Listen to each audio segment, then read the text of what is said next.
Prazer estar aqui com vocês para essa conversa, literalmente vai ser uma conversa sobre esse mercado que não para de mudar, que não para de crescer, que na verdade já vem mudando há bastante tempo. Antes de começar o tema, da gente entrar realmente no tema, tem duas frases, dois pensamentos que eu uso em aula, palestras, toda vez que eu sou convidado a conversar com alguém, já para dar o tom do que a gente vai estar falando aqui. Não almejo despertar convicções, quer dizer, eu não venho aqui cagar regras, eu venho aqui para a gente literalmente conversar, mas eu tenho um objetivo, que é estimular pensamento e perturbar preconceitos, isso inspirado no Freud.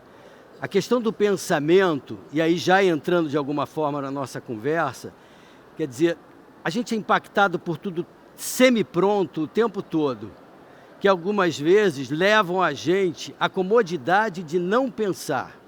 Uma coisa que a gente não pode abrir mão nunca é pensar. Talvez porque quando eu era criança e fazia alguma merda, meu pai falava, vai para o canto, vai pensar. E eu ficava um tempão ali, aí passava um tempo, pensou, e se eu não tinha pensado, eu não precisava nem falar que eu demonstrava que eu não pensei. E aí depois de um tempo eu saía e conversava sobre o que tinha rolado. Então é isso, o pensar é indispensável para que a gente cresça. E preconceito não rola. E a outra coisa é tanta tecnologia, equipamento e a fissura pelo high-tech, quando na verdade, se o fotógrafo pode ter a máquina mais incrível que você possa imaginar, mas na verdade a qualidade do trabalho dele, o resultado dessa foto, depende do conjunto de aprendizados, do que ele leu, do que ele assistiu, do que ele viajou, o quanto ele amou. Então, o diferencial entre cada um de nós é a experiência pessoal que a gente tem. Partindo desses dois pensamentos, vamos entrar na nossa conversa. Quando a gente fala em mudança, e eu me inspiro, é aquela coisa da inveja branca, né? Daquilo que você gostaria de ter feito e não fez. Se tem uma coisa que eu realmente gostaria de ter feito, era escrever esse artigo. É um artigo de 2018, ou seja, antes da pandemia, e o Pir Marcondes, no Meio Mensagem, ele fala exatamente sobre o mercado publicitário, né? A minha experiência de mudança e de mídia aqui com vocês vai ser em cima do mercado publicitário, que é o que eu vivo, e ele escreve, o que a nossa indústria vive não é uma crise, é transformação estrutural. O texto é curto e é bem interessante, porque ele coloca ali tudo que vem acontecendo ao longo dos anos. E eu acho que a maior prova da mudança é a minha empresa. Né? Além de dar aula, além de ser presidente do grupo de mídia, eu tenho uma agência de mídia, que é como se fosse um departamento de mídia independente. O tripé da agência de publicidade é planejamento, criação e mídia. E eu, seguindo uma tendência de algum tempo atrás, parti para ter uma agência de mídia, que é a Mídia 1 Comunicação. E até pouco tempo, para explicar a Mídia 1, como não é um negócio comum, né, não é um tipo de negócio comum, não é uma empresa nova, não é um negócio novo, é uma coisa nova. Em junho, a Mídia 1 fez 22 anos. Então fica ridículo falar novo. Novo ele já podia ter servido o exército, saiu, já pode ser candidato, além de votar, podia ser candidato a qualquer cargo público. Ou seja, essa mudança, esse novo, já vem rolando há muito tempo. E quando a gente passa por um momento no dia a dia que parece conturbado, não é crise. Porque quando você tem uma crise, a crise passa, você, por mais que mude alguma coisa, tende a voltar ao que era. E transformação é mudar de fato. E o que a gente vem vivendo já há algum tempo é essa transformação estrutural. Basta ver que em 2015, pós-Festival de Cannes, o Festival de Cannes já há algum tempo, além da premiação, tem uma parte de conteúdo, a capa do Meio Mensagem, e depois isso acabou sendo reverberado por algum tempo, fala, conexões e autenticidade são os novos desafios da comunicação. Esses novos desafios têm quase 10 anos, é 2015, e continua sendo um desafio até hoje, continua sendo o foco das marcas, continua sendo o objetivo das agências, provocar isso e criar uma relação mais íntima com os seus interlocutores.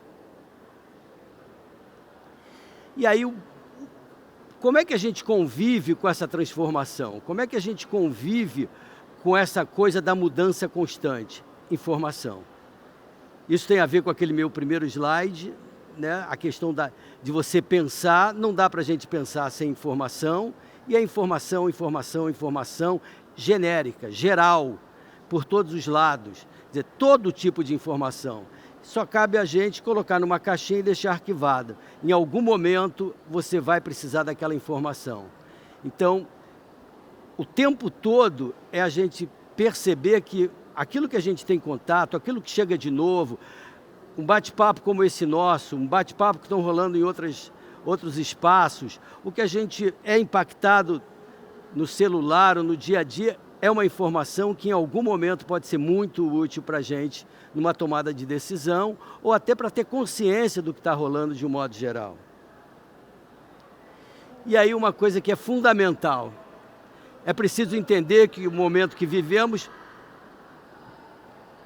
para poder formar uma opinião a respeito, quer dizer, é muito importante esse momento para a gente poder começar a entender o que está rolando, é muita informação. Ela falou que eu trabalhei, né, ela comentou, me apresentando, que eu trabalhei na Thomson, depois na oficina. Eu me lembro na oficina, eu era sócio da Nádia Rebouças, e ela não fazia, e é uma das maiores planejadoras estratégicas do Brasil, ela não conseguia pegar um briefing, começar a pensar o planejamento sem informação. E naquela época, ou você saía recolhendo coisas, indo em redação de jornal, indo não sei aonde, e a Ogilvy, que era e é uma grande agência, aqui no Rio, tinha um departamento de conteúdo. Eles faziam isso internamente para os seus clientes e vendiam para o mercado. Ou seja, era um Google sem tecnologia. E a gente tinha assinatura constante, porque todo o trabalho a gente precisava de informação. Você hoje poder pegar o celular e ter tudo isso disponível é perfeito, é maravilhoso, ok. Mas uma coisa que a gente não pode esquecer é que a informação tem que ter credibilidade. Ao mesmo tempo que a gente tem muita informação fácil, a gente tem muita informação falsa. Então, essa preocupação de trabalhar com informação apurada, com informação que realmente responde ao que veio, é fundamental. Até porque quando eu falo informação, a gente sabe que se abrir geral e não tiver essa peneira, a gente vai trazer para trabalho, para compartilhar com pessoas, para formar o nosso pensamento, coisas que são realmente absurdas. E aí, com essa facilidade toda da informação, a gente tem que ter muito claro que informação é uma coisa, conhecimento é outra. Até no meu contato com alunos, né, na graduação, eu percebo que qualquer assunto que eu traga, a possibilidade de você já encontrar alguém que tenha um mínimo de informação a respeito é muito interessante, porque, na verdade, vários assuntos eles não estão tendo contato pela primeira vez. De alguma forma já foram impactados e já entram na conversa. Mas quando a gente avança, a gente percebe que para ali... Tá, então vamos mudar de assunto. Para. Óbvio que a gente não vai sair se aprofundando em todos os assuntos, mas naqueles que nos são caros, naquilo que realmente nos interessa, a gente tem que ir mais a fundo, passar da página 3 e transformar essa informação em conhecimento, que são coisas completamente distintas.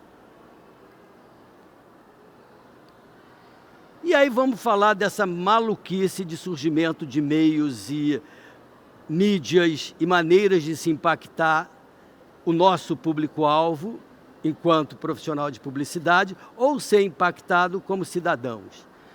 A gente tem que entender que da hora que a gente acorda, da hora que a gente dorme, a gente, querendo ou não, a gente é impactado por alguma coisa.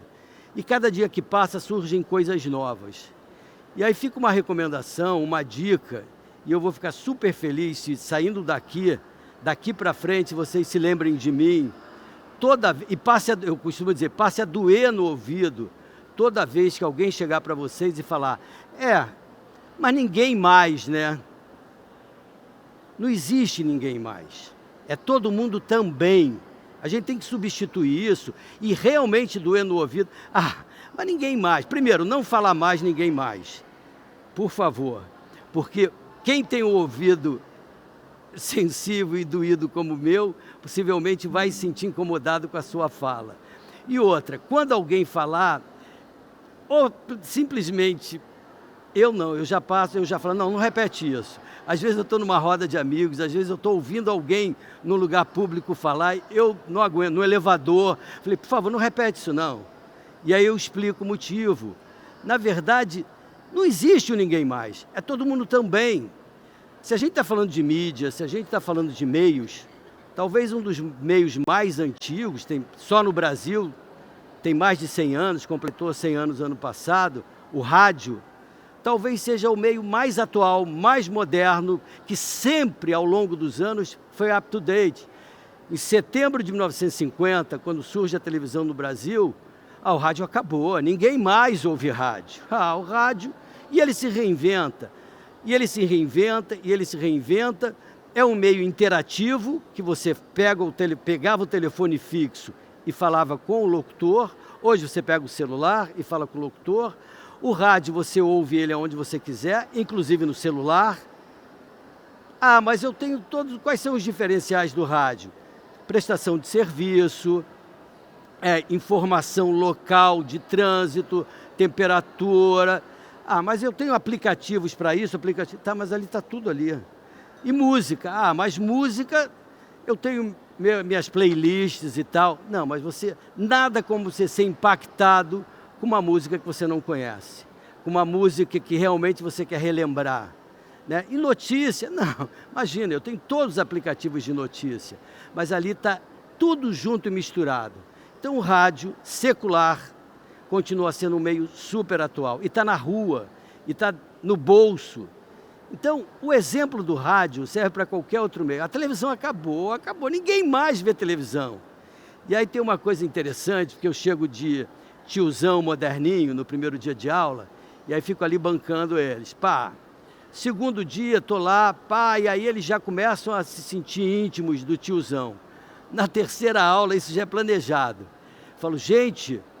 Você viu que loucura, na reta final aquele cara foi preso, ele era um bandido, a irmã que estava morta, que ele tentou matar a própria mãe, e a mãe voltou, chega de cadeira de roda e vê ele ser preso.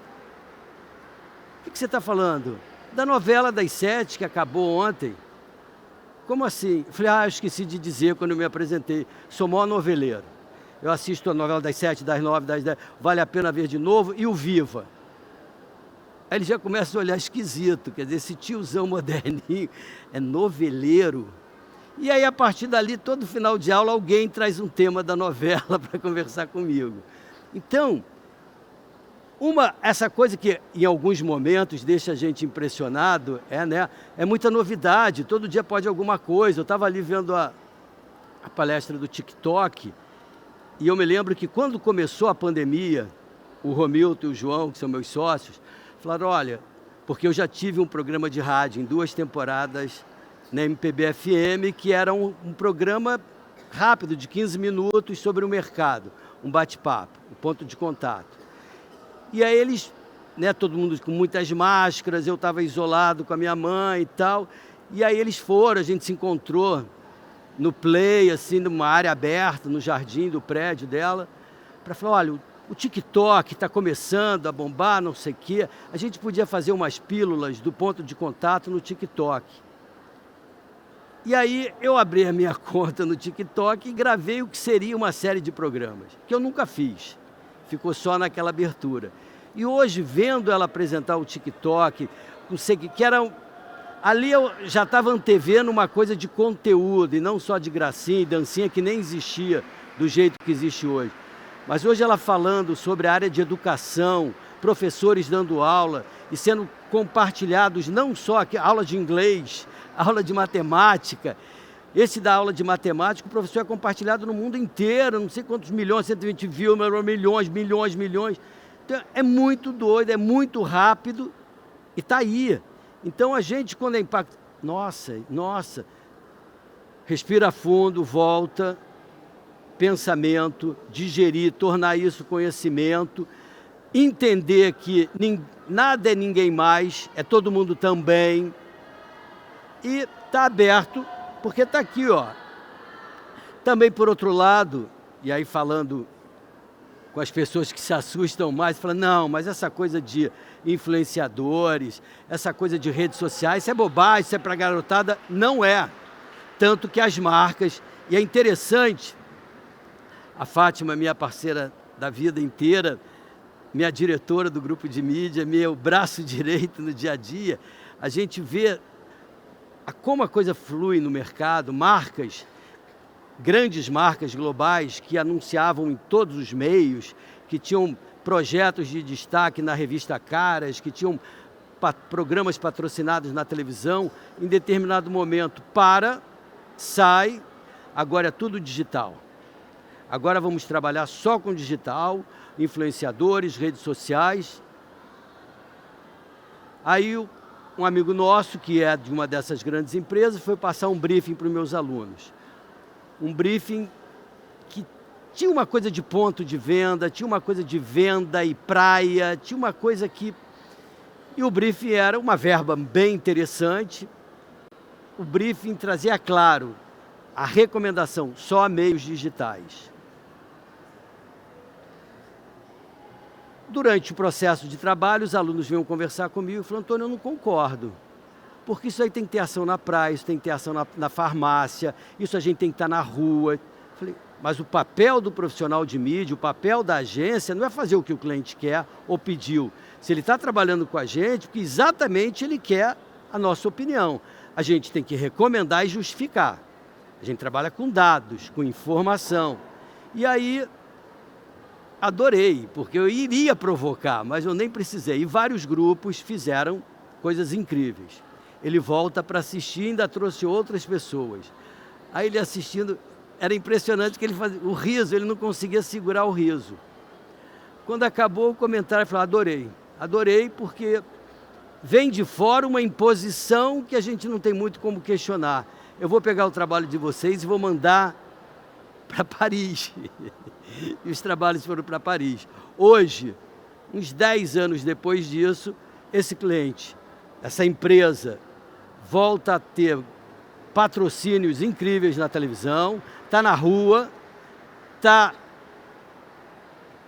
fazendo tudo o que fazia antes, e até de forma mais criativa, mais contextualizada, e é um dos maiores investidores em redes sociais e o trabalho junto a influenciadores. Ou seja, é tudo junto e misturado. Não dá, primeiro, não dá para a gente ficar chocado ou não querer entender o que está rolando. Tem que estar aberto, tem que ouvir, tem que aprender, tem que entender, tem que dizer, eu não sei lidar com isso, mas me explica, me conta, acompanhar e tentar, de alguma forma, passar a fazer parte disso. E não ter o preconceito de dizer ninguém mais, ninguém assiste, ninguém vê, ninguém lê, até porque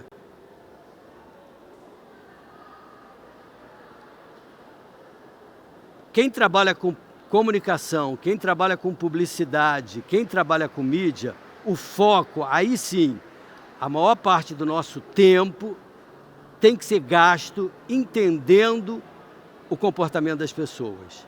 Eu costumo dizer para os meus alunos que se ele não gosta de gente, tem gente que não gosta de gente, também nada, o perfil não gosta de gente, então muda de área, tem tanta coisa bacana.